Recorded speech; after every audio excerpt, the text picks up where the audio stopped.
Hey team, welcome back to another lesson all about fats, lesson 10. So we're now going to deep dive into this omega-3 and omega-6. So we're getting a little bit complicated today, but don't worry, we're going to simplify.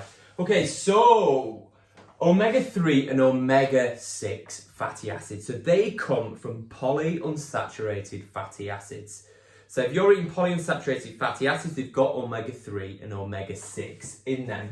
So omega-3 is an essential part of our diet. Most of us have high omega-6 to omega-3 ratio. So most of us in the Western world have much higher concentrations of omega-6 polyunsaturated fatty acids than we do omega-3 fatty acids. And that's a bad thing, really.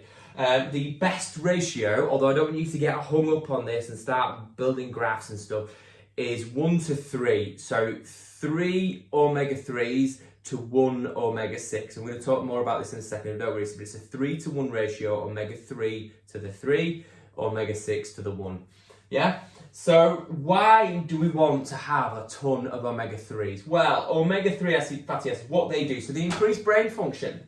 They reduce inflammation, which is involved in every single sort of affection. Anything that's going on within the body in terms of the immune system, we need to reduce inflammation. Inflammation causes the body to become toxic and causes issues and causes the body to break down, essentially. So we want to keep that inflammation low, and a really awesome way to do that is to consume high levels of omega-3. It aids in energy maintenance as well, very exciting. So you've got your cell wall, you've got your mitochondria that live inside the cell. The body needs to, basically the diffusion needs to take place to get the sugars out of the bloodstream into the cell wall to the mitochondria to then come out as protein, carbohydrates and fat. So if you're eating high in omega-3, these cell walls that wander around your blood are very permeable and soft.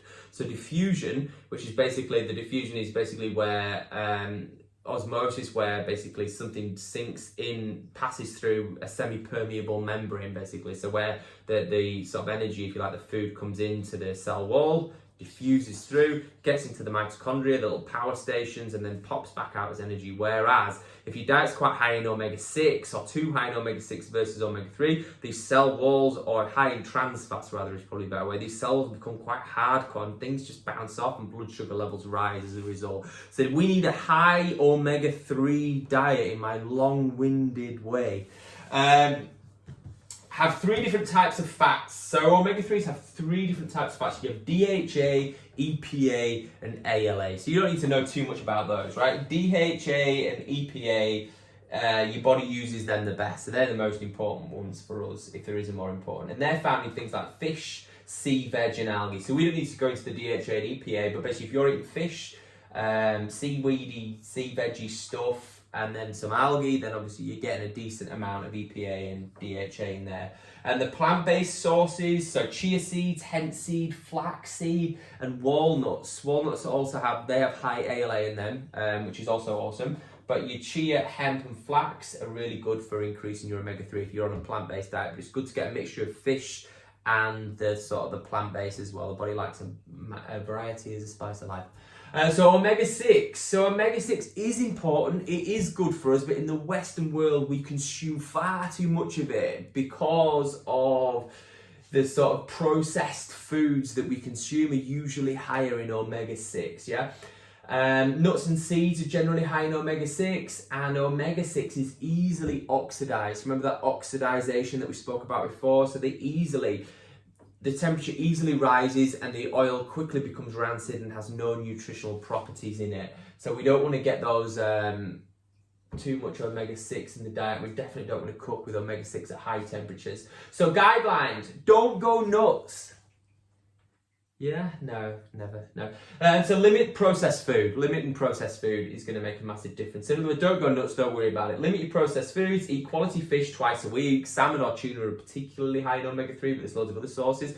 If you're not keen on your fish, an omega-3 supplement is an awesome way of doing it as well. You know, having a gram, a little tablet with each meal, 3 times a day, phenomenal way of increasing that omega-3, and you're going to get all those benefits of brain health, anti-inflammatory properties, aiding in energy and everything else that goes with it. Consume whole nuts, seeds, coconut and avocados in addition to your oil. So don't just get your fats from oil, try and get them from the natural sources. The more natural the better. We spoke a lot about oils, which are great, we love oils, but if you can eat them in their rawest, most natural form, that is the best thing to do. But the most important thing with this habit is don't get hung up on this 3-to-1 ratio.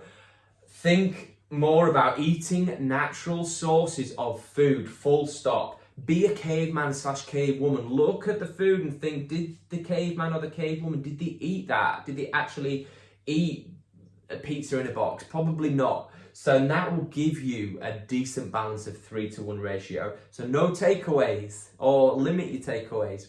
That's it, guys. That's another lesson. See you tomorrow.